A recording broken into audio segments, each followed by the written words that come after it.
boa tarde. Hoje temos o prazer de estar recebendo aqui no Crypto ID o Dr. Maurício Coelho, que no momento é o diretor-presidente interino do ITI. Maurício, seja muito bem-vindo. A gente gostaria que você ficasse muito à vontade para responder nossas perguntas e também acrescentasse o que a gente não perguntar. E nós temos uma audiência, sabe, Maurício, bem interessante, porque tem muita gente do mercado, lógico, de certificação digital, mas o Crypto ID ele é muito acessado por pessoas que estão estudando alguma solução de segurança, cibersegurança, enfim. Então, a gente tem um público muito eclético. E também nós temos muito orgulho de dizer que nós temos uma faixa de leitores jovens de 16 a 25 anos, é uma turma que está ingressando nesse universo novo de tecnologia. Isso é muito bom para as marcas, para as soluções, porque a gente... Muito AGR que nos consulta também, que é importante, muitas ARs que estão iniciando, que querem saber e tem muitas dúvidas com relação ao mercado. Então, às vezes, a gente pode perguntar uma coisa que pareça muito óbvia para o mercado, mas é porque a gente precisa atender essa nossa audiência. Então, a gente vai começar te pedindo para você falar um pouquinho do que é o ITI, que muita gente que nos segue aqui não conhece, não é isso? Sabe que existe, mas não sabe o que faz e o que é. Exatamente. Ótimo. Bom, primeiramente, muito boa tarde, Regina, Suzana, as pessoas que estão nos ouvindo, nos assistindo. É um prazer imenso poder falar com vocês, com o Crypto ID. De fato, a gente queria, de pronto, já até parabenizá-las pelo excelente trabalho. O Crypto ID está consolidado como um instrumento, né, de divulgação e de conhecimento e de notícias, né, nesta área que é uma área, vamos dizer assim, bastante árida, né, e escassa, né, de informações técnicas, de notícias mais precisas. Vocês têm feito um belo trabalho aí, parabéns. Um prazer poder estar participando aqui com vocês e contribuir para que o canal aí também ajude nesse trabalho de divulgação, tá? Bom, o ITI, falando um pouquinho da gente, então, ITI, Instituto Nacional de Tecnologia da Informação, né? O ITI. Ele é uma autarquia federal vinculada à Casa Civil da Presidência da República. Estamos instalados aqui em Brasília e a gente tem como papéis, né, nossas atribuições fundamentais. Exercer o papel de autoridade certificadora raiz da infraestrutura de chaves públicas brasileira, ICP Brasil. Então, a autoridade certificadora raiz é a autoridade de mais alto nível, né, no processo, na hierarquia de confiança da infraestrutura de chaves públicas brasileira, da ICP Brasil. Enquanto autoridade certificadora raiz, nós temos alguns papéis. O primeiro deles, fazer o credenciamento de todas as entidades que compõem o sistema ICP Brasil. Então, autoridades certificadoras de primeiro e segundo nível, autoridade de registro, os prestadores de serviço de suporte, os prestadores de serviço biométrico, os prestadores de serviço de confiança, os PSCs que fazem a certificação em nuvem, as autoridades de carimbo do tempo. Então, vejam que já é um universo, né, de entidades que vão compor esse sistema para garantir a validade jurídica, a eficácia técnica das assinaturas eletrônicas qualificadas, agora, né, designadas por força da Lei 14.063, de setembro de 2020. Né? O nosso regulamento inicial original é a medida provisória 2200-2 de agosto de 2001, uma medida provisória, mas que permanece vigente por força da emenda constitucional número 32. Ela está, vamos dizer assim, congelada e tem força de lei. Portanto, é a nossa lei ordinária que regulamenta, né, em princípio, a lei geral da ICP Brasil, e ali foi também criado o ITI. Né? O ITI, na verdade, ele tem uma história anterior, era um órgão da administração direta vinculado ao Ministério da Ciência e Tecnologia, com sede em Campinas, e depois, em 2001, foi feita essa conversão em autarquia, e depois foi feito esse desmembramento. Lá em Campinas permanece hoje o Instituto de Pesquisa Renato Archer, e o ITI, né, o Instituto Nacional de Tecnologia, ficou aqui em Brasília, vinculado à Casa Civil. O Instituto ainda é vinculado ao Ministério da Ciência e Tecnologia. Credenciamento é uma das atividades que a gente faz enquanto a Serraí, aí temos também auditorias e fiscalizações. Então, é a responsabilidade do ITI coordenar a auditoria pré-operacional, antes dessas entidades entrarem em operação, quando do seu credenciamento, e as auditorias operacionais anuais. Todo ano essas entidades passam por auditorias, algumas realizadas pelo próprio ITI, outras realizadas por empresas especializadas independentes de auditoria, mas sempre passando aqui os relatórios para crivo, né, do ITI, que aprova ou não esses relatórios, e daí as medidas consequentes, a manutenção de credenciamento, ou até mesmo um descredenciamento no caso de não adequação, né, das operações auditadas. Temos também as fiscalizações, que são realizadas a qualquer tempo, a qualquer momento. Essas exclusivas por representantes, por servidores do ITI, né? Como é uma atividade poder de polícia, então só mesmo por servidores da própria autarquia para executá-las. Então, as fiscalizações sempre realizadas conosco. Essas atividades, credenciamento, auditoria e fiscalização, estão concentradas numa de nossas diretorias, a Diretoria de Auditoria, Fiscalização e Normalização, que além dessas atividades, apoia essa atividade de normalização do Comitê Gestor da ICP Brasil, né? Quem faz, na verdade, as regras do sistema ICP Brasil é este Comitê Gestor, composto por 7 representantes do Poder Executivo Federal, são 7 ministérios, e 5 representantes da sociedade civil, de tal forma que, por meio de resoluções, todas as normas procedimentais, operacionais, tudo, técnicas, passam pela aprovação desse comitê. Então, a partir dessas resoluções é que o ITI operacionaliza, fiscaliza, audita, tá? E essa normalização, a gente tem uma coordenação de normalização, apoia todo o processo da feitura dessas resoluções, uma vez que o ITI também exerce o papel de secretaria executiva do Comitê Gestor da ICP, que é coordenado pela Casa Civil da Presidência da República. E aí nós temos uma outra gama de operações ou de atribuições que são as operações do ITI. Enquanto a Serraiz é a Diretoria de Infraestrutura de Chaves Públicas, a qual hoje eu estou ocupando o cargo, onde a gente faz ali toda a gestão do ciclo de vida dos certificados raízes, os autoassinados do sistema ICP Brasil, e também das ACs de nível imediatamente subsequente à AC raiz, as nossas ACs de nível 1, né? É o ITI, então, que faz a emissão desses certificados e faz a gestão do ciclo de vida. Se for necessário revogar o certificado de uma CDS ou de uma raiz, é o ITI que opera, a gente que mantém as listas de certificados revogados dessas raízes. Então, vamos chamar assim, é a diretoria de operações propriamente dita, tá? Então, essas seriam as nossas atribuições aí no contexto da ICP Brasil. Mais recentemente, em setembro de 2020, a partir da Lei 14.063, em novembro, saiu o Decreto 10.543, novembro de 2020, que trouxe novas atribuições ao ITI. Lá no artigo 9º, ele estabelece que o ITI, em conjunto com a Secretaria de Governo Digital, hoje do Ministério da Gestão e da Inovação de Serviços Públicos, tem a premissa, então, de regulamentar os parâmetros técnicos criptográficos para assinaturas eletrônicas avançadas, tá?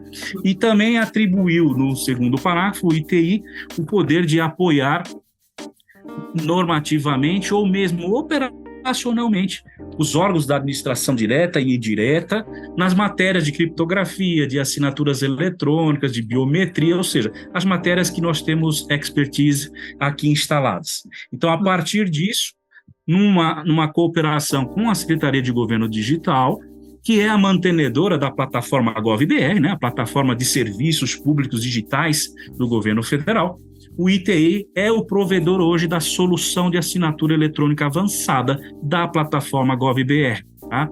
Que a partir, então, lá dos níveis de identidade da plataforma prata e ouro, dá direito a um certificado avançado que permite realizar as assinaturas eletrônicas avançadas num portal web ou no app GovBR, né? Também temos um serviço de APIs que permitem a órgãos da administração pública fazer a integração de suas aplicações para consumirem esse recurso da assinatura avançada diretamente, sem usar o portal ou app, mas de forma integrada, tá? Então, assim, não tão rapidamente, mas o mais que eu pude, tentei equacionar um pouco aqui tudo que o ITI desempenha hoje aqui em termos das nossas atribuições regimentais. Bom, mas hoje nós convidamos o Maurício para a gente falar do CertFórum. O CertFórum é o evento principal de tecnologia de identificação digital no Brasil, com foco em certificados digitais, e tudo isso que ele acabou de falar. E, então, a gente vai falar sobre isso, que o CertFórum está já acontecendo, dia 19, 20 e 21 de setembro em Brasília, e o Dr. Maurício, então, vai nos falar um pouco, né, o que vai acontecer lá. Então, a nossa primeira pergunta é: o que o ITI está esperando, assim, de forma geral, para esse evento, Maurício? Olha, Regina, nós temos uma expectativa muito grande com relação a esta edição do CertFórum. Estamos aí, né, celebrando, né, realizando agora a 20ª edição. Então, podemos dizer que já se trata de um evento tradicional, né, nos eventos de tecnologia do Brasil. É o maior evento nesta temática, né, da certificação digital. E neste ano estamos retomando, né, o formato presencial.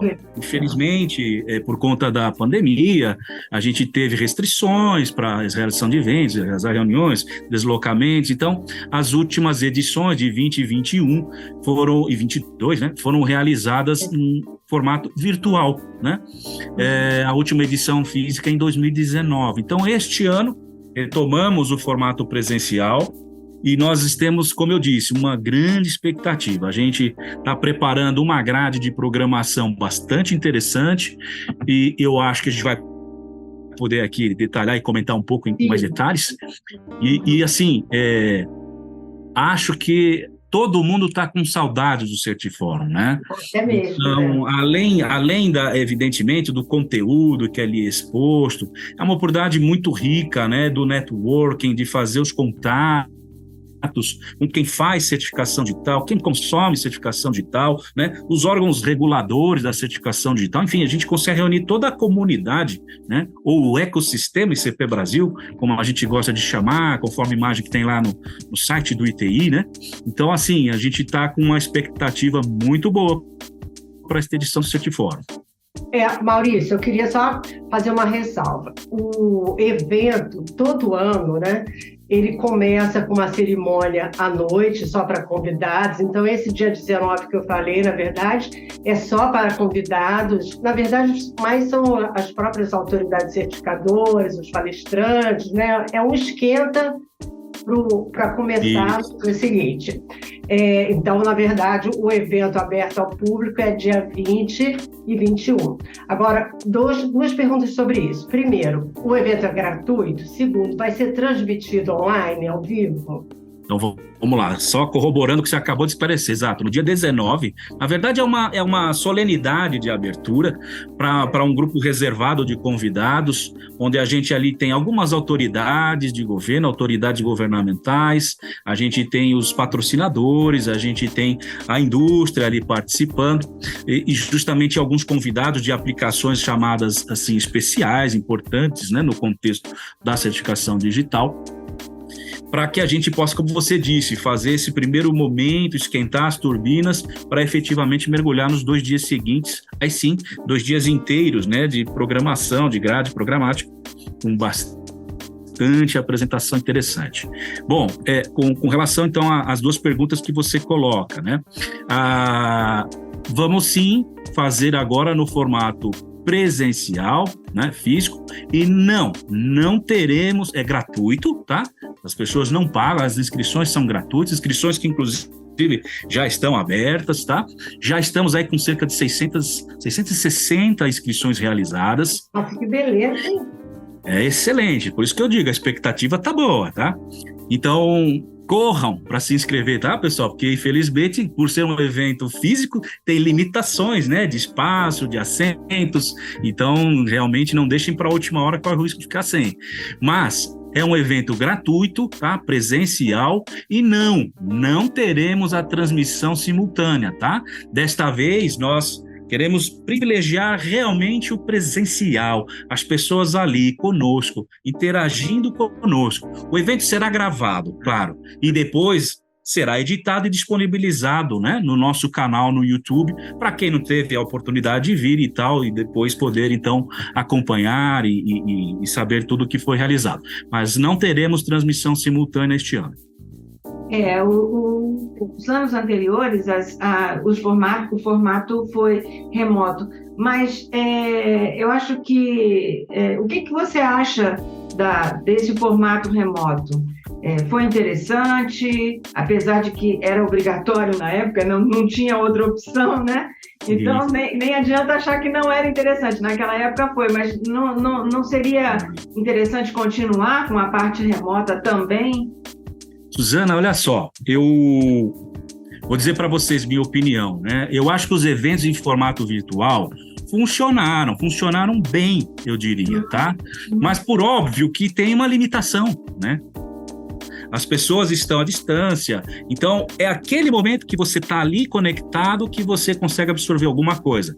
Enquanto no presencial, você está ali de forma, né, presente, você pode explorar, não só assistir aos painéis, às palestras, interagir com os palestrantes, interagir com o público que está ali presente, mas a parte de exposições, né, que nós temos também, onde os nossos patrocinadores, a nossa indústria vai estar ali com seus estandes, expondo os seus produtos e serviços. Então é uma oportunidade também de fazer conversas técnicas, esclarecer dúvidas técnicas. Então, nesse sentido, eu entendo que o evento presencial é muito mais rico, tá? O virtual, como você disse, até por não ter outra opção, estávamos impedidos de nos reunirmos presencialmente, ele foi fundamental. Pior seria se não pudéssemos realizar o evento virtual.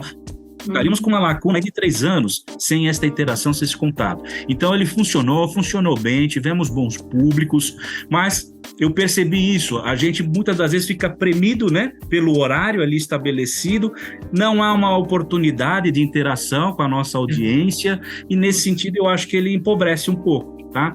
Não que tenha sido ruim, longe disso, mas a expectativa e o entendimento de que o presencial se torna melhor por dar essa oportunidade de uma interação mais ampla, né, com outros atores, que não só quem está ali palestrando no painel, mas com todo o público de expositores, ou mesmo entre visitantes, né, que ocorre ali, e a troca de experiência, às vezes, destes visitantes que estão ali implementando aplicações que vão consumir certificação digital, é muito rica, porque, às vezes, erros que um já cometeu, repassa para o outro para ele não fazer, atalhos, enfim. Então, essa experiência é única no formato presencial. Não tem como fazer isso de forma remota. E tem mais uma coisa, as pessoas que não puderem ir por algum impedimento vão poder depois assistir. Você sabe que o CryptoID sempre acompanha, né, os eventos, nossa, desde sempre. Eu fui no primeirozinho, que era pequenininho, assim, Foi. Em 2003, Regina, o primeiro. Exatamente, era pequenininho. Mas, enfim, a gente vai sempre, né, Suzana? E também há 10 anos. 10 anos. Mas a pessoa vai poder acompanhar. E também o CryptoID sempre pega os vídeos, né? Reproduz os vídeos na íntegra e faz uma resenha. E eu vou te falar, esses vídeos têm audiência sempre, né? Tem eterno. Eu que ainda fico de olho sempre no Analytics aqui, né? De vez em quando, nossa, estão vendo lá estão lendo a matéria lá do Certifórum, quer dizer, é uma grande fonte de consulta. Então, quem por acaso não puder, não fique triste que nós vamos repercutir isso, o próprio TI, no YouTube, tudo isso. Principalmente a palestra do Pedro, né, que é a palestra dos números e tal, que todo mundo fica esperando. Quem será? Palestra já clássica. Quem está na frente? Bom, agora vamos falar, Maurício, qual vai ser a dinâmica. O Certifórum eu acho bem interessante, eu não sei se esse ano vai ser diferente, que existe uma plateia só, quer dizer, como é que se fala, né, plateia não? Painel. Uma audiência única, né? Então, a gente também não fica com aquela sensação de que, nossa, eu estou aqui, não estou perdendo outra coisa. Ou seja, vocês fazem de uma maneira que a gente sai de lá com 100% do evento, né? Eu vou te falar uma coisa, eu saio do Certi Fórum que eu não tenho nem voz, né, Suzana, que eu já falo pra caramba. Eu já falo normalmente muito. Chega aqui nem falo. Mas então, a gente não perde nada, porque é só um auditório. Então, conta pra gente como é que vai ser, se vão ser palestras, mesas redondas, como é que vai ser essa dinâmica esse ano? Legal, Regina. A gente meio que já tem, vamos dizer assim, um padrão, né, para o evento. Depois de 20, né, vamos chegando à 20ª edição. Óbvio, a gente já foi experimentando várias coisas e temos um entendimento bastante claro do que funciona, o que não funciona. A gente já teve eventos onde a gente tentou fazer programações com grades paralelas, e de fato a experiência não foi boa, né? Então estamos retomando esta plenária única, como a Brenda nos lembra aqui, né, para que todo mundo tenha oportunidade, se assim desejar, acompanhar todo o conteúdo que será apresentado durante o evento, né, nos 2 dias de programação. E serão painéis, tá? A gente está organizando todo o evento na organização de painéis. Nós estamos organizando o evento em 4 blocos, né? São 4 períodos, os 2 períodos da manhã 20 e 21, os 2 períodos da tarde 20 e 21. Estes blocos, então, organizados por temáticas. A gente vai ter no dia 20, pela manhã, a temática da identidade. No 21 à tarde, o bloco do ITI ICP Brasil. Na manhã do dia 22, a gente vai ter o bloco de cases, né, os casos, as aplicações. E na tarde do dia 21, o bloco internacional. Todos os blocos a gente vai estar organizado com painéis, onde então estão sendo convidados, né, os painelistas para fazerem, né, breves apresentações, cada um no seu contexto, mediante a presença sempre de um moderador, que depois vai, evidentemente, interagir com eles para trazer, de repente, à luz mais informações, alguma questão mais específica, para que a gente possa explorar a presença, né, destes painelistas e seus conhecimentos, suas especializações, transformando isso em conhecimento, divulgação de conhecimento, então, para a nossa audiência. Esse será o formato. Então, quem faz a abertura, o painel vai ser de identidade, deve ser o Célio, né? Então, na manhã do dia 20, nós vamos ter 2 painéis, tá? Nós estamos agora nos aproximando aí do Dia Mundial da Identidade, tá? Então, nós vamos ter como painel de abertura, um painel justamente para fazer esta homenagem, tá? Então, esse painel terá a presença de representantes da Frente Parlamentar Mista, né? Frente Parlamentar Mista Nacional de Garantia à Identidade, a FRENAIDI, claro, com a presença do nosso Célio Ribeiro, o secretário executivo da FRENAIDI, além de presidente executivo da ABRID, nossa parceira de longa, é a organizadora, né, do evento, né? Exato, nossa parceira na organização do evento, mas o Célio estará ali na qualidade de secretário executivo da FRENAIDI. Teremos parlamentares representantes desta frente e também a presença de um representante da Unesco, porque nós temos, dentre os 30 Objetivos de Desenvolvimento Sustentável, um diretamente relacionado à identidade, à garantia de identidade às pessoas.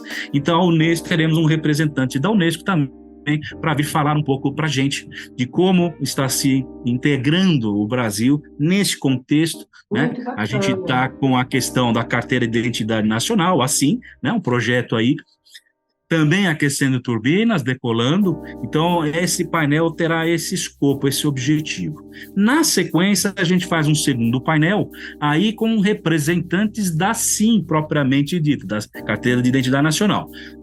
Estaremos com o Dr. Pedro Pontual, que é o secretário executivo adjunto da Casa Civil e que coordena a CEFIC, que é a Câmara Executiva Federal do Sistema de Identidade Civil.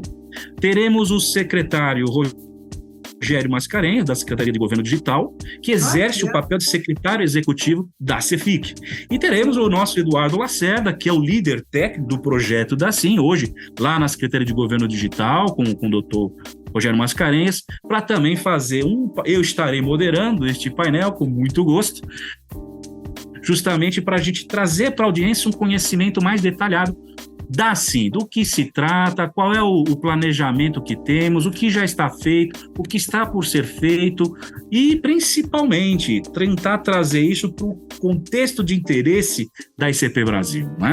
Vejam que o que nós fazemos enquanto uma infraestrutura de chaves públicas é comprovar a identidade de um requerente de um certificado, para que a gente possa entregar o certificado a quem de direito, né? Sim. E aí a identidade civil tem um papel fundamental para nós. Hoje, infelizmente, a gente tem uma identidade civil, é frágil, temos muita fraude, e assim vem para acabar com esse problema da fraude ideológica. Então interessa muito ao sistema ICP Brasil que assim aconteça, e nós queremos já nesse painel ver se é possível, que já tem cerca de 1.400.000 SIM emitidas, circulando, então os nossos agentes de registro já podem estar se deparando com uma SIM lá. Tá? E como então eles fazem uma validação? Então, eu tenho que renovar a minha, já queria saber se eu posso ou se eu não posso fazer assim. Aí, vocês estão em São Paulo não está emitindo ainda, o Rio já começou, são 12 estados hoje que já estão emitindo. Eu vou para o Rio emitir a minha, eu sou carioca. Ué, mas não é nacional? A identidade é nacional, mas ela é emitida em cada um dos estados pelos institutos, pelas entidades da Secretaria de Segurança Pública que emitem as identidades. Então, nem todos os estados já estão aderentes. Tem adequações de sistema, de gráfico, uma série de coisas que precisam ser ajustadas. Hoje são 12 estados com uma missão de até novembro deste ano, 2023, todos os 27, 26 estados. Rapidinho. E a gente quer nesse painel já trazer orientação. Olha, esta é assim, o que vocês devem validar neste documento enquanto um documento físico. Ele tem a sua versão digital e com QR Code seguro. Então, isso tudo a gente quer fazer um painel bastante rico para demonstrar, inclusive, como vai funcionar isso, tá? Aí a gente faz um break para o almoço. Esse primeiro da Frenadio, o Célio vai estar moderando, o segundo eu estarei moderando, tá? Depois, na tarde do dia 21, é o bloco que a gente está chamando de ITI ICP Brasil, porque nós vamos concentrar só ITI, falando de algumas questões importantes do contexto ITI ICP Brasil, tá? Então, estarei participando, né, moderando estas falas, esses painéis, junto com o Pedro Pinheiro Cardoso, nosso diretor de auditoria, fiscalização e normalização, começando, né, com a famosa, já clássica, apresentação dos números, né, do ITI, da ICP Brasil, todo mundo gosta muito. Pedro vai fazer, então... Vai ser horário nobre. E essa palestra dele vai ser, como foi da última vez, numa sala reservada ou vai ser no auditório mesmo? Não, auditório, plenária, para todo mundo estar acompanhando e vendo. Nós não faremos nada em salas paralelas dessa oportunidade, tá? Todo o conteúdo da grade estará na plenária. Então, será para todo mundo. O Pedro vai fazer essa abordagem com relação aos números da ICP Brasil, né? Uma análise crítica disso, mostrar o que tem de bom, mas também mostrar o que a gente vê ali como problemas, tá? Então, uma palestra muito rica, tá? Na sequência, a gente vai fazer também uma palestra para participar ao público as ideias normativas de modernização dos produtos ICP Brasil, dos nossos certificados digitais. A gente já tem realizado aqui algumas reuniões com a indústria, com o governo, com associações, e agora nós vamos a público também dar notícia do que a gente pretende fazer, tá? Acho que vai ser bastante rica também e ilustrativa do que a gente vislumbra aí para a modernização dos produtos, né, do certificado ICP Brasil. Teremos depois também uma participação do nosso procurador-chefe, Dr. Alexandre Machado, onde, conjuntamente com ele, faremos uma contextualização técnica, muito brevemente a parte técnica, mas do que são as assinaturas eletrônicas. Hoje, né, tem muita confusão. O que é uma assinatura eletrônica simples, o que é avançada, o que é qualificada, misturam os conceitos, implementam soluções anunciando que é uma quando não é. Então, a gente quer tentar trazer um pouco de luz para entender direitinho o que é, e o doutor Alexandre vai fazer a abordagem jurídica. Eu acho que é bastante interessante, porque ele vai abordar todo esse contexto da validade jurídica, as presunções, força probatória, para a gente entender realmente, né, o que cada uma destas assinaturas, destas modalidades de de assinaturas eletrônicas garantem, né? Eu acho que é importante. Hoje a gente está vendo documentos, né, com vários tipos de assinatura, com assinatura avançada e qualificada no mesmo documento. Então, tem algumas situações interessantes que o doutor Alexandre vai trazer uma luz aí para a gente entender o contexto jurídico disso, tá? Bem, bem bacana. E na sequência a gente terá um último painel, aí um painel onde o Pedro Cardoso volta para falar um pouco do contexto de auditoria no âmbito da ICP Brasil, tá? A gente convidamos alguma empresa de auditoria independente para participar conosco desse painel, para que eles possam falar, então, e trazer não só, né, informação para os auditados, mas também para o público que consome, né, os que fazem uso da certificação digital, entenderem. Quando se fala em auditoria, que bicho é esse? O que está sendo auditado?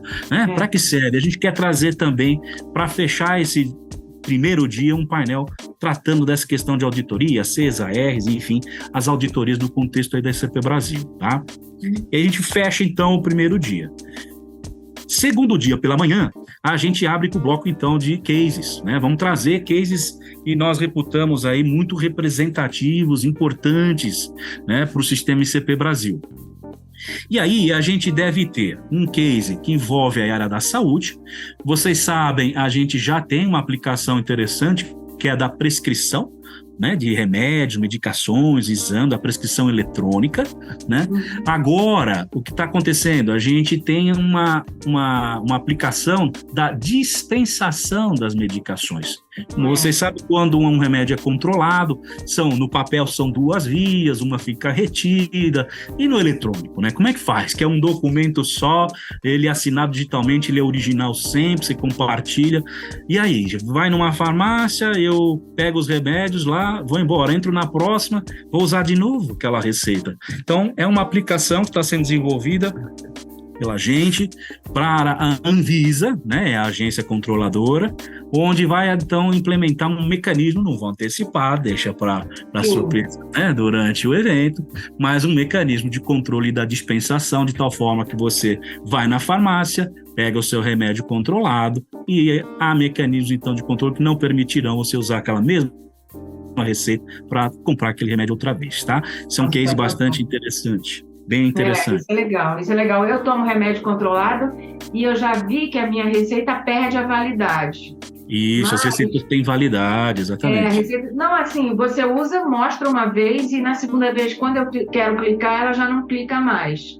Agora, tem farmácia que pede cópia impressa da receita.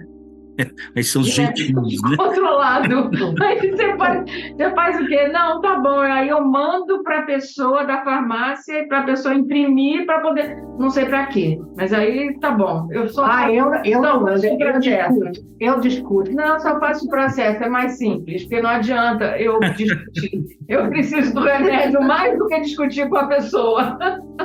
Claro. Algumas redes de farmácia, né, alguns sistemas, tem isso, eles têm muito controle. Então, se você usar a sua receita eletrônica em algumas redes de farmácia, você não consegue usar novamente. Mas a gente tem que ver que não são só essas redes de farmácia que podem aceitar, né, a receita eletrônica. Então, na verdade, não é receita. O doutor Jean Martino vai brigar comigo. Ele gosta de falar prescrição médica digital, não é eletrônica. Ele sempre fala isso. Não é eletrônica, é digital. Porque é assinado por certificado digital. Bom, e aí? Aí continua. Onde você estava seguindo ainda no bloco evento, da manhã do 21, né, dos cases, das aplicações, a gente vai ter também uma aplicação que eu reputo emblemática, pessoal, porque ela representa justamente esta oportunidade de uma mudança de modelo de negócio com relação à certificação digital, tá? Como vocês sabem, hoje, majoritariamente, as pessoas vão a uma autoridade de registro para comprar um certificado digital tem um prazo de validade, depois vão fazer uso desse certificado. Com o advento do certificado em nuvem, né, a gente tem esses certificados armazenados, então, em HSMs, né, que estão remotamente, com toda a segurança, e a gente consegue fazer o uso através de autenticação, usando os nossos aparelhos celulares, né? Esse modelo de certificado em nuvem, assinatura remota, permite a gente fazer, eu digo assim, os emissores desses certificados, os prestadores de serviços de confiança, as ACs, o controle do uso do certificado. E aí está uma grande oportunidade de, ao invés de explorar comercialmente a emissão do certificado em si, explorar o uso. Talvez seja um modelo de negócio interessante, tanto para quem faz o certificado digital, quanto para quem consome, quem precisa realizar assinaturas eletrônicas. Que é aquela história, se eu faço uma assinatura eletrônica por ano só, de repente comprar um certificado para mim é caro, não me interessa, eu vou buscar outra alternativa. Mas se eu puder pagar por essa única assinatura que eu preciso fazer no ano, legal, mas poxa, uma assinatura só no ano, será que isso dá sustentabilidade para um provedor da solução? Bom, se você for falar num cliente só, não, mas se você falar em escala, a gente usando, você faz uma composição nesse centro de custos e, obviamente, isso ganha momento. Pois bem, a gente vai apresentar uma aplicação que nasce explorando este modelo, tá? Uma integração de uma plataforma de prescrição médica com uma de nossas autoridades certificadoras, onde os médicos assinam essa plataforma. No custo da assinatura que eles pagam dessa plataforma, já tem os custos embutidos que envolvam a certificação digital. E ele, então, quando for assinar as receitas, os pedidos de exames, é emitido um certificado em nuvem para ele, por videoconferência, e a partir dali ele sai clicando o botãozinho em assinar e está com a vida dele resolvida. Porque, no fundo, o que ele quer é isso. Eu preciso assinar um documento. Não me interessa se é o certificado A, B, C, D, nada. Está resolvida a vida dele ali, fácil, rápido. A gente vai apresentar um primeiro case desse, que, neste momento, ainda está fazendo uso de videoconferência, né? Porque a gente não tem outro jeito de fazer, mas quando vier a AR eletrônica, provavelmente a gente vai conseguir fazer um processo mais automatizado, mais fácil ainda, mais transparente para que o cidadão realize o seu desejo. Ele não levanta de manhã falando, que vontade de comprar um certificado digital. Não existe, né? Eu quero o mais moderno, o XLE. Talvez só nós aqui da própria infraestrutura que tem um pouco de certificados. Mas o cidadão não, ele quer resolver aquele problema do dia a dia dele, da vida dele, que é assinar eletronicamente um documento. E aí nós estamos caminhando para que a ICP Brasil possa prover meios desse cidadão ter uma assinatura eletrônica qualificada, tá? O mais amigável possível, o mais acessível possível, com modelos de precificação diferenciados, né? Não só pagar pelo certificado, pela emissão, mas pagar pelo uso. E, de repente, um modelo desse permite que ele não pague pelo uso, mas, na verdade, quem está se beneficiando daquela assinatura eletrônica é quem faz a remuneração. Então, esse case eu acho assim, todo mundo vai querer assistir. Muito e bacana. É uma tendência do mercado, né? Vender serviço em lugar de vender esse produto, né? Você viu que a indústria de software já passou por essa transformação, né? Você não compra licença, você assina, né? Paga pelo uso. Mudou. E tem sido muito mais benéfico para todo mundo, né? Exatamente. Então, esse case eu acho que vai ser muito rico, porque vai mostrar a viabilidade, né, de um modelo de negócio diferente, tá? Que a gente acredita que com a R eletrônica, um certificado digital em nuvem, será o modelo dominante, tá, pessoal? Essa é a crença que nós temos aqui no ITI, tá? Em tempo, tá? A gente, naquele fala do dia 21 à tarde, do ITI, a gente deve dar uma pincelada sobre a R eletrônica também, tá? Como que tá a situação. Então, parece. A gente estava querendo. Estou aqui tentando entrar para te perguntar isso. Já acabou a você pode falar. Vamos falar. A gente volta depois para o final da programação, porque já que a gente está falando de AR eletrônica, quem está assistindo, quem estiver assistindo depois que tiver disponibilizado a entrevista, vai ficar, meu Deus, mas porque existe um frisson no mercado, todo mundo quer saber. Duas coisas. O que é exatamente essa AR eletrônica? Porque falam que é uma coisa, falam que é aquilo outro, mas ninguém fala exatamente o que é. Vocês são as pessoas indicadas para falar. E outra coisa é o selo eletrônico e CNPJ. Tá e bom. eu não sei nem se você pode falar alguma coisa nesse momento, mas o que você puder falar é bastante útil. Claro, podemos. Vamos fechar o contexto Certifórum e depois a gente... Vamos lá, Tá bem. Vamos lá, depois a gente volta. Então, ainda no contexto das aplicações, a gente vai trazer o primeiro caso já prático de bomba de combustível, tá? Que é assim, tá? A volumetria abastecida no seu tanque. Então, a gente vai ter, hoje já existe bomba pronta, operacional, posto de gasolina com bomba operando. Vai vir, então, um case para mostrar isso. Isso é muito interessante, pessoal, que é o uso da certificação digital ICP Brasil, né? Em objetos metrológicos, no caso é uma bomba de combustível, ali é controlada a vazão, né, do volume de combustível que é injetado nos tanques dos automóveis, enfim. E isso é um embrião, vamos dizer assim, para a gente ir além de objetos metrológicos, mas alcançarmos a internet das coisas, tá? Para que a gente possa ter certificação digital para identificação, assinatura, provido por dispositivos conectados, né? Que é, vamos lá, o céu e limite, né? Para as possibilidades hoje existentes. Então, é um case bastante interessante que a gente vai mostrar. Outro case que a gente... Peraí que eu vou lhe interromper. Pois não. Nós fizemos uma matéria que é bem interessante sobre os veículos eletrônicos. Sim. Né, os EVs, que eles chamam. E nós fizemos uma provocação a vocês e ao Inmetro. Porque está havendo, né, uma preocupação muito grande na Europa e América e Estados Unidos em relação à recarga dos veículos elétricos. Então, assim como nós temos o certificado nas bombas de combustíveis líquidos, vamos dizer assim, nós teremos também nos postos de abastecimento, eles têm um nome, uma estação de abastecimento dos veículos elétricos. Isso é possível. É possível, tá, Suzana? Quando a gente fala de objetos metrológicos, a gente está falando aí do universo controlado e regulado pelo Inmetro. Tá? Sim.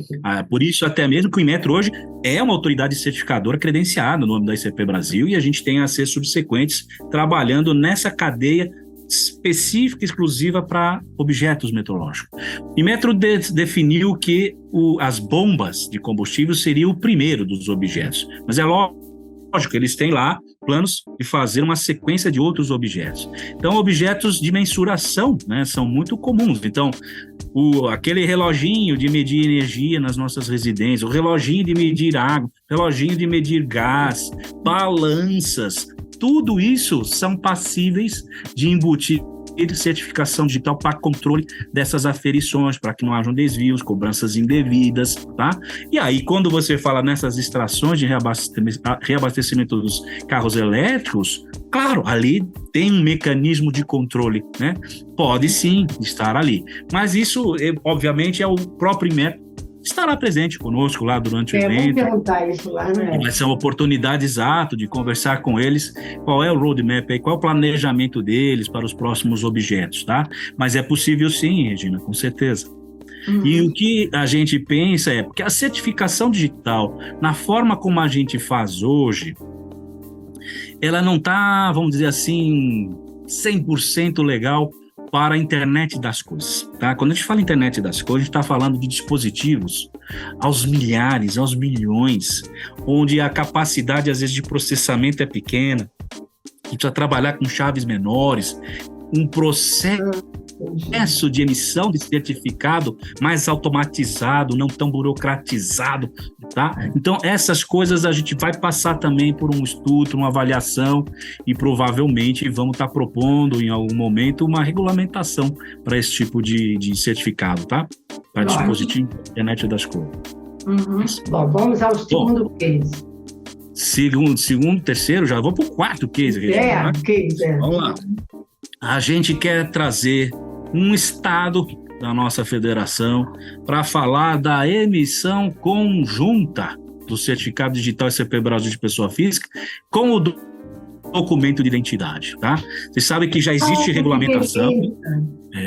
Já tem regulamentação do Comitê Gestor desde 2020, outubro de 2020, se não me falha a memória, e até agora ninguém implementou. Então, nós estamos para trazer o primeiro caso aí de implementação da emissão conjunta de um certificado de pessoa física com o documento de identidade.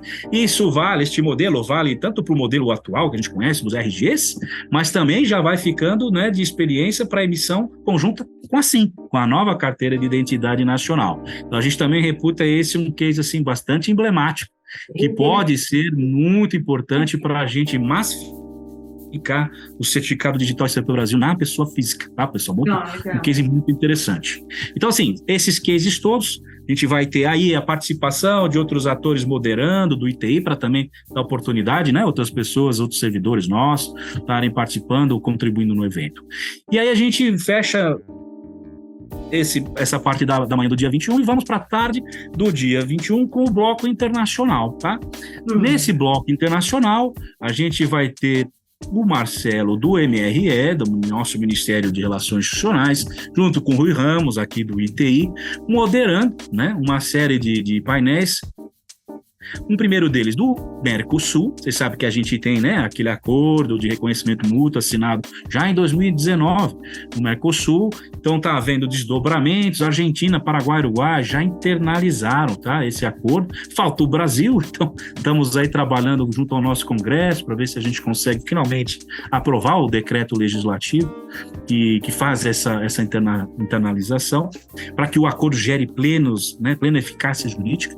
E a gente vai estar, nesse contexto, anunciando uma forma de a gente fazer a validação dessas assinaturas providas pelo Brasil, pelo Paraguai, Uruguai, né, e Argentina, através de listas de confiança, né? É um modelo de interoperabilidade que a Europa já adota, funciona muito bem, que a gente também quer trazer para esse contexto, né? Cada país vai ter a sua lista de confiança dos seus prestadores de serviços de confiança, os nossos prestadores, né, de certificação digital, e então isso deve ser trabalhado nesse painel.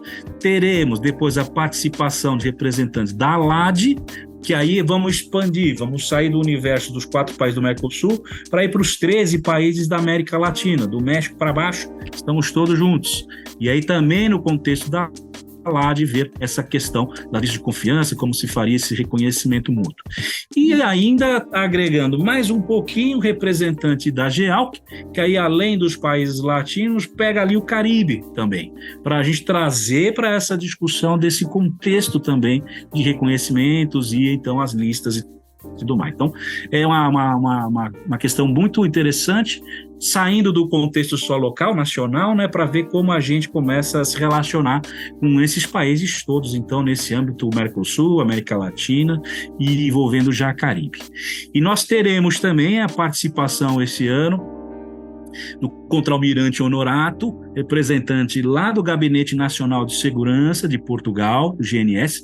É um órgão equivalente ao ITI. Em Portugal, eles têm 2 órgãos, um órgão que cuida da operação e um órgão que cuida do credenciamento.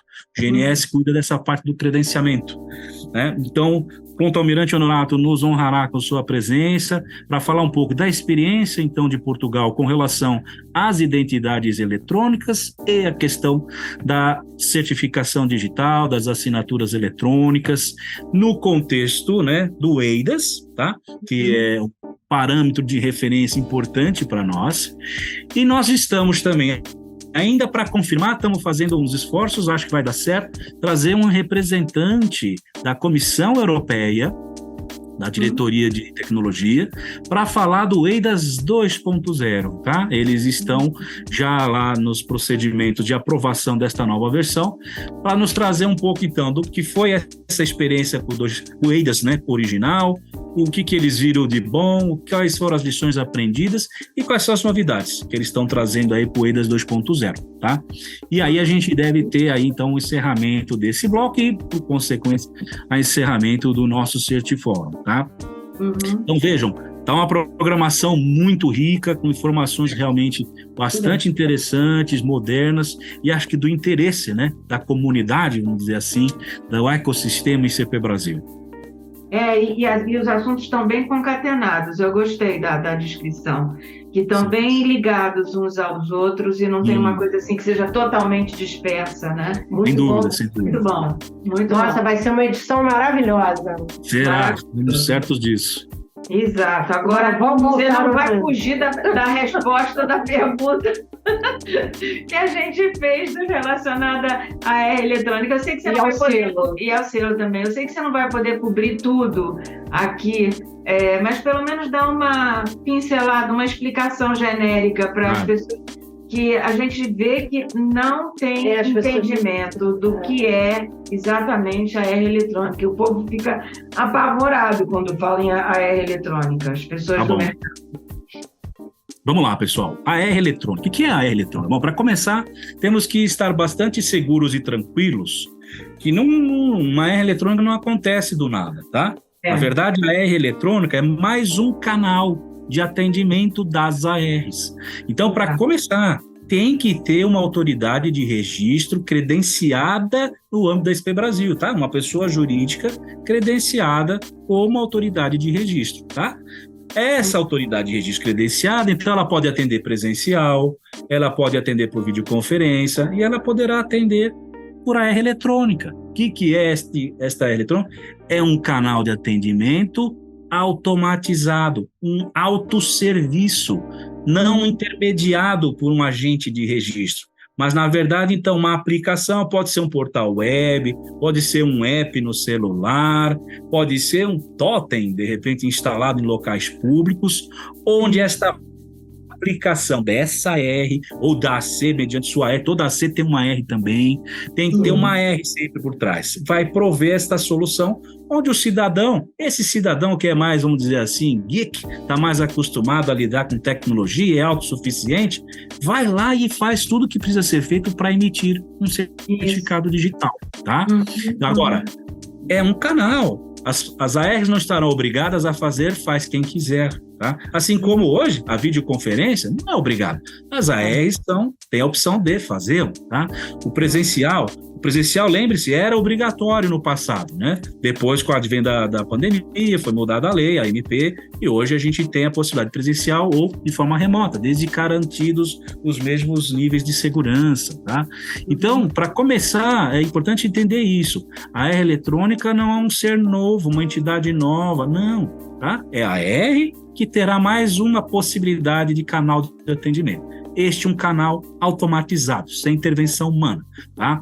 Só que a gente tem alguns requisitos para que esse canal possa funcionar, tá? Primeiro, emissão de certificados apenas para pessoas físicas. Então, esse canal não serve para emitir certificado para pessoa jurídica, para equipamento, SSL, não. Esse é um canal para pessoas físicas. Somente certificados em nuvem, tá? Então, em token, em cartão, não. Só certificado em nuvem. Por quê? Porque como é um autosserviço, um processo automatizado sem intervenção, não dá para eu ter... Como é que eu vou entregar uma mídia para o cidadão? Vai sair alguém lá de dentro do token. Não faz sentido, né? Vou mandar pelo correio. E, ademais, a gente quer incentivar mesmo os certificados em nuvem. Eles estão mais amigáveis, eles são mais fáceis de uso, mais acessíveis.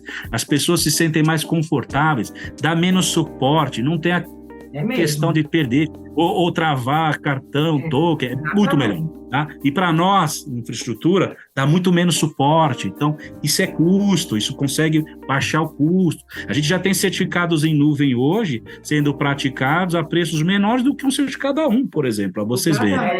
Exatamente. Então, é isso para pessoa física. Eu também. Certificado em nuvem. Só pessoa física, só certificado em nuvem. Não serve para outra coisa, tá? Vai ser isso. Aí é importante. Nossa, meu Deus do céu, acabou as ARs, vamos ter... Não, gente, não, claro que não, tá?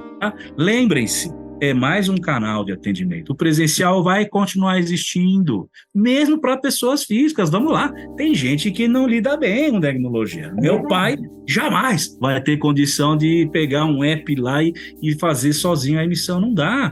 Olha, nem videoconferência, ele ainda vai lá, presencial na R, tomar um cafezinho, ter a assistência de um agente de registro para ajudar ele. E nós vamos continuar vivenciando isso, tá, pessoal? É até uma questão geracional. Pode ser que, com o passar passar dos anos, né? Essa meninada que vem, eles são muito digitais, sem dúvida, muito autônomos, né? Digitalmente falando. Pode ser que isso mude, mas não é no curto prazo. Então, não é assim. O presencial tem sua existência. A videoconferência, por óbvio, às vezes a pessoa não tem essa proficiência, mas não quer se deslocar, aí tem a videoconferência, que também vai ser intermediado com a agente de registro, para ter. E, como eu disse, esse geek, esse cara que se vira bem com tecnologia e tem as condições dele, tem que ser certificado pessoa física, tem que ser nuvem e, principalmente, é aqui que guardo a notícia, tem que estar cadastrado numa base nacional oficial, tá? Biográfica e biometricamente, que garanta a unicidade desse cidadão, tá? Hoje, só existem 2 bases que a gente entende, 3 bases, tá? Que a gente entende que tem essa característica. É a base da Justiça Eleitoral, da ICN, mantida pelo TSE. Hoje são cerca de 150 milhões de brasileiros individualizados biometricamente. Significa dizer que aquela pessoa com aquela biometria é só ela, não tem mais ninguém lá, não tem a mesma pessoa se passando com uma única biometria por 2, 3, 4, 10 pessoas.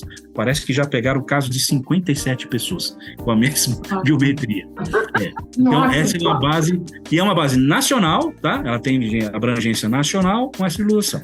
Depois a gente tem assim, a carteira de identidade nacional está nascendo de abrangência nacional para fazer essa integração, essa garantia de unificação do cidadão. Só que é uma base que está começando, é pequena, como eu disse. Hoje está com aí 1.400.000 carteiras novas emitidas, então ela vai ganhar escala no tempo, tá?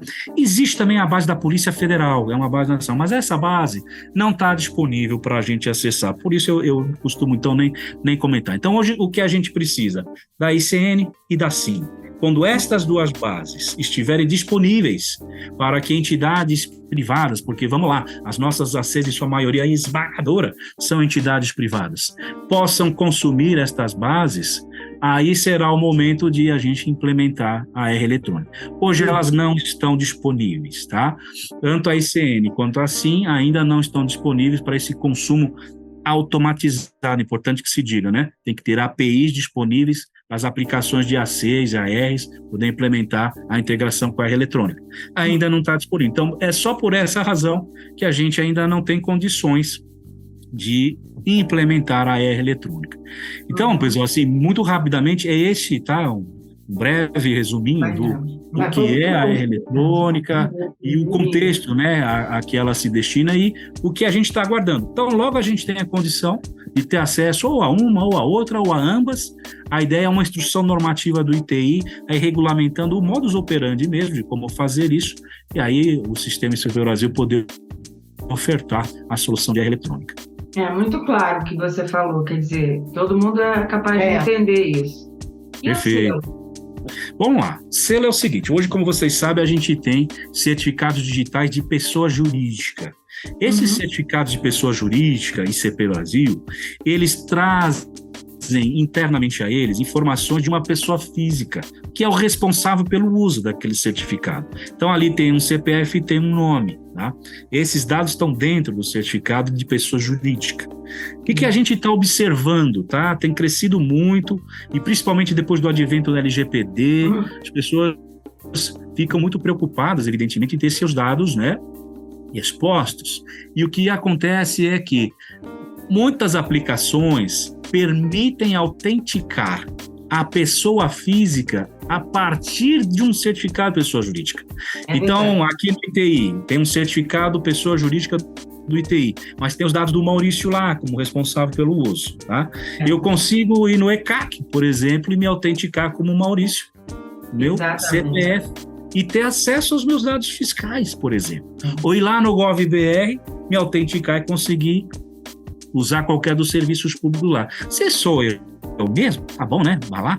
Mas a gente sabe, às vezes tem a cultura do deixar o certificado com alguém às vezes, né, que se reputa de confiança, os contadores, por exemplo, e às vezes tem situação que não tem jeito diferente de fazer. Pense num caso, por exemplo, de assinatura de notas fiscais eletrônicas. São sistemas, né, que as empresas têm de emissão de nota. Então, tem que emitir um certificado de pessoa jurídica, normalmente 1 a 1, que tem lá o dado de uma pessoa responsável por aquele CNPJ, que vai entregar para o cara da TI, para ele fazer a integração com senha, com tudo. Enfim, esse certificado está vulnerável. Né? Alguém mal intencionado, sabe? Às vezes um servidor é demitido, descontente e tal, tem acesso àquilo, faz uma sacanagem. E vai ele acessar um ECAC, um EGOV, tá? Então, o que é o selo? O selo vem a substituir.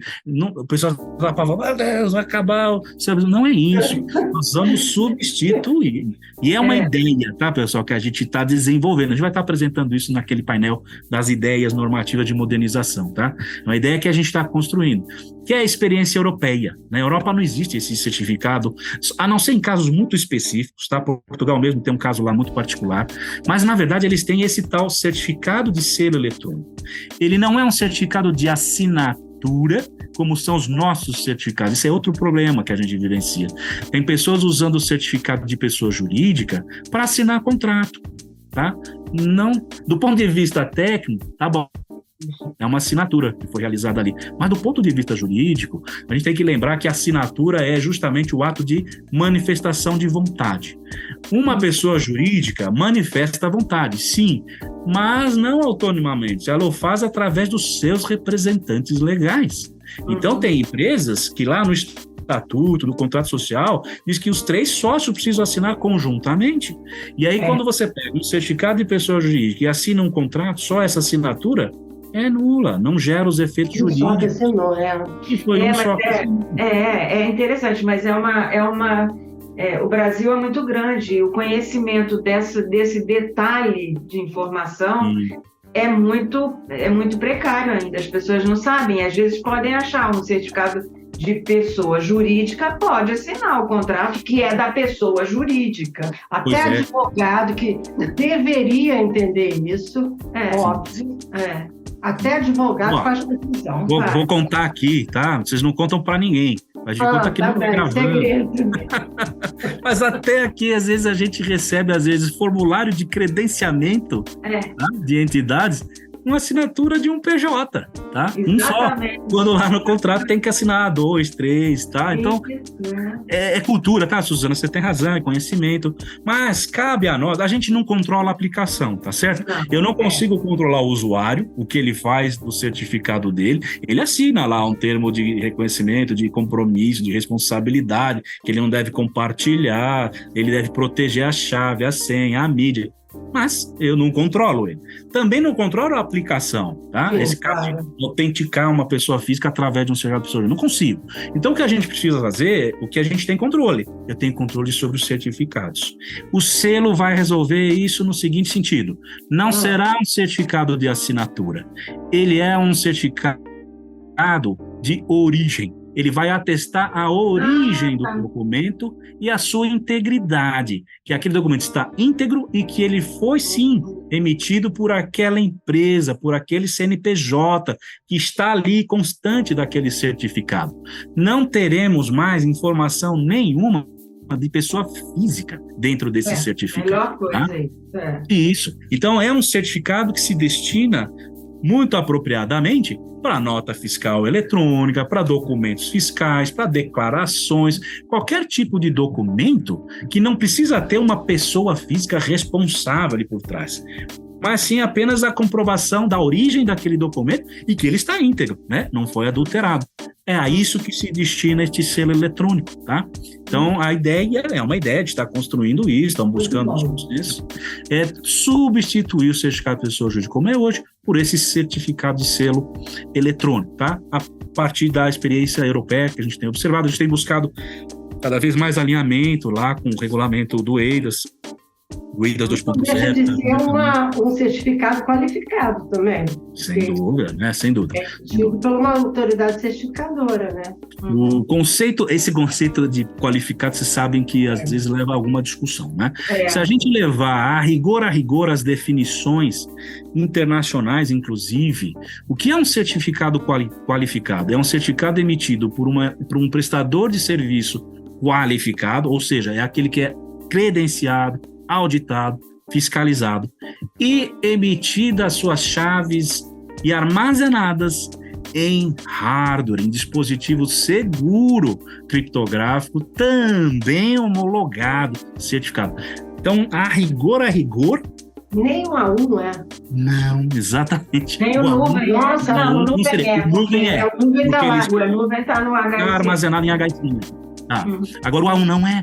Para vocês darem um exemplo, o nosso acordo ATL com a Adobe, por exemplo, ele não reconhece os certificados ACP Brasil, porque não são qualificados. Agora, nós temos a Lei 14.063, que eu já citei, que ela diz lá claramente: a assinatura eletrônica qualificada é aquela emitida por certificados da ICP Brasil. Então, a lei cravou, independentemente do tipo de certificado, é ICP Brasil, é a assinatura qualificada. Então, nacionalmente, qualquer assinatura provida a partir de um certificado ICP Brasil, de selo, de assinatura, o que for, é reconhecido como qualificado. Eu nunca gostei de um. Quando a gente vai para fora desses acordos de reconhecimento e tudo mais, aí complica.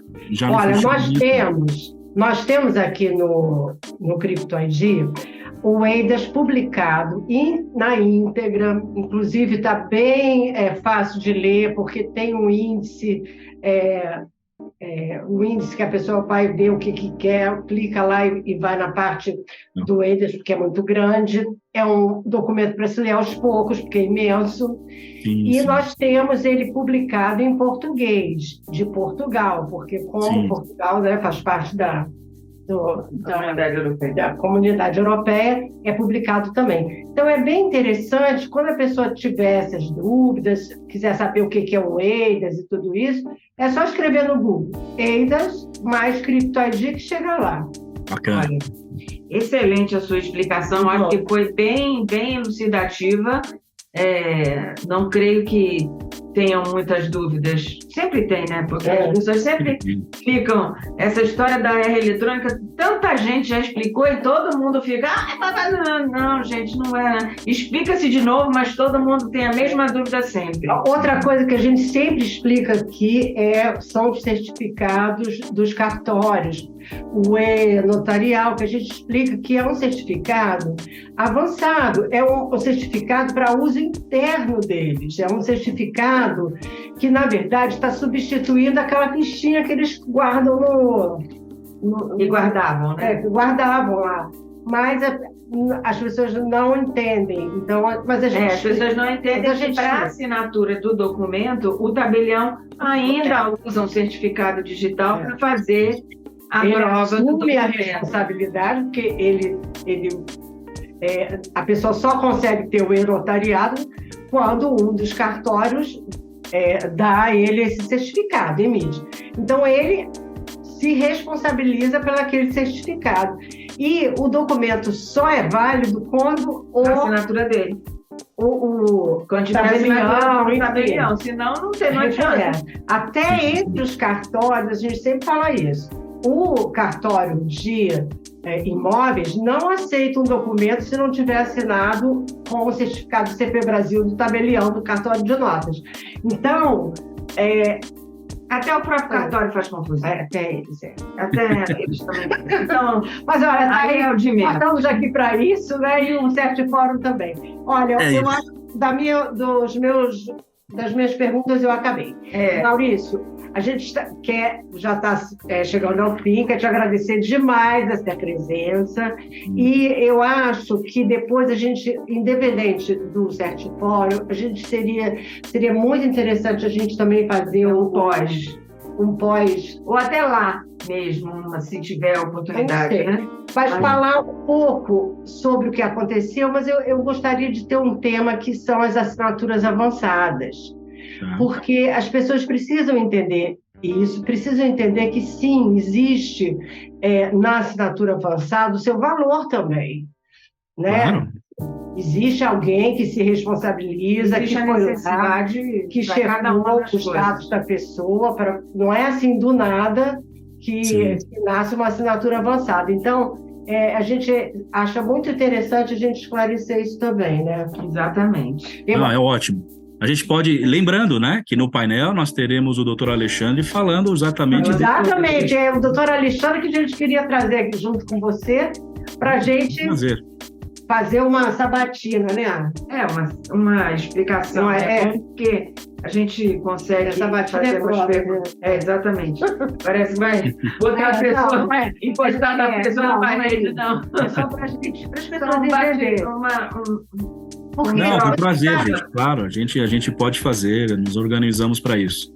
Você sabe, nós vamos aqui, por conta do nosso trabalho, a gente frequenta muitos eventos de tecnologia, a gente está toda hora com muitos profissionais da área, são CISOs de cibersegurança, também pessoas de segurança da informação, e nós somos assim, duas porta-vozes da ICP Brasil junto a essa moçada. E o que a gente sente é que eles não têm conhecimento. Então, a gente precisa fazer esse tipo de painel do que é uma assinatura avançada, por exemplo, porque, por exemplo, no outro dia, eu e Suzana, eu sou uma publicitária, Suzana é uma economista, estavam conversando com uma pessoa, um engenheiro de computação, e ensinando, falando para ele, não ensinando, mas explicando todas essas nuances e tudo isso, e ele é o responsável... O nosso pequeno conhecimento, porque uma área de um banco. Então, quer dizer... para você ver que como a gente ainda tem que evangelizar a certificação digital, porque a certificação digital não é só a ICP Brasil, não é só, né? Tem a certificação digital também das assinaturas avançadas, certificado de atributo. Então, a gente sente que a gente precisa trazer mais de vocês aqui para falar para essas pessoas. Ainda mais com prazer, gente, com prazer. Com a criação desse certificado de origem, todo mundo vai querer mais um certificado para confundir a cabeça do pessoal. Gente, que esse vai tomar conta de quê agora? Já começam a ver logo o terror, né? Mas é importante, né? Como eu disse, a gente precisa modernizar a oferta de produtos, a gente trazer esse ICP Brasil cada vez mais próxima da realidade do dia a dia. Esse que é o importante. Que no primeiro momento pode até parecer descomplicado, mas depois, quando começa a aplicar, vai ficando um processo mais natural. A gente acredita muito nisso. Muito bom. A figura do evangelizador é muito importante, né? Sem dúvida. Agora, a gente queria esse momento para você falar alguma mensagem, né? Que quer deixar para esse fórum, para as pessoas participarem e tudo mais. Perfeito, pessoal. Olha, eu reitero então aqui as minhas palavras de início. Venham ao Certifórum, venham aqui a Brasília, vai ser um prazer recebê-los. Estaremos lá dedicados de corpo e alma, integralmente, nesses dias, coordenando, moderando, palestrando, interagindo com vocês, né? Não só nós do ITI, mas, como eu disse, os nossos patrocinadores, a nossa indústria, a academia, quem faz certificação digital aí no mercado, entidades de governo que também desenvolvem aplicações que consomem a certificação digital. Então, é uma oportunidade, sem dúvida, pessoal, ímpar, de você poder interagir com todo esse público, né? Para você tirar dúvidas, esclarecimentos, fazer contatos. Então, reitero aqui o convite, a edição está caprichadíssima, vocês viram aí o conteúdo, a gente está crescendo rapidamente no número de inscrições, estava falando com o pessoal, uma pena, a gente tem limitação, o auditório tem limitação, o espaço tem limitação, mas a gente vai estar tentando extrapolar o máximo que der para a gente acomodar todo esse público que a gente espera.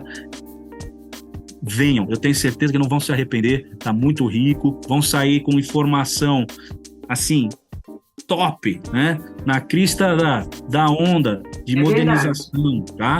O que há de mais moderno a gente vai estar tratando e colocando para público. Então, eu quero agradecer vocês, Regina, Suzana, ao Crypto ID, essa oportunidade de a gente poder falar um pouco sobre o evento. Com certeza vocês fazem esse papel importantíssimo também de evangelização, não é? Levar esse conhecimento, a divulgação. Então, eu agradeço a oportunidade, espero que todos gostem deste conteúdo, acho que ficou bem bacana.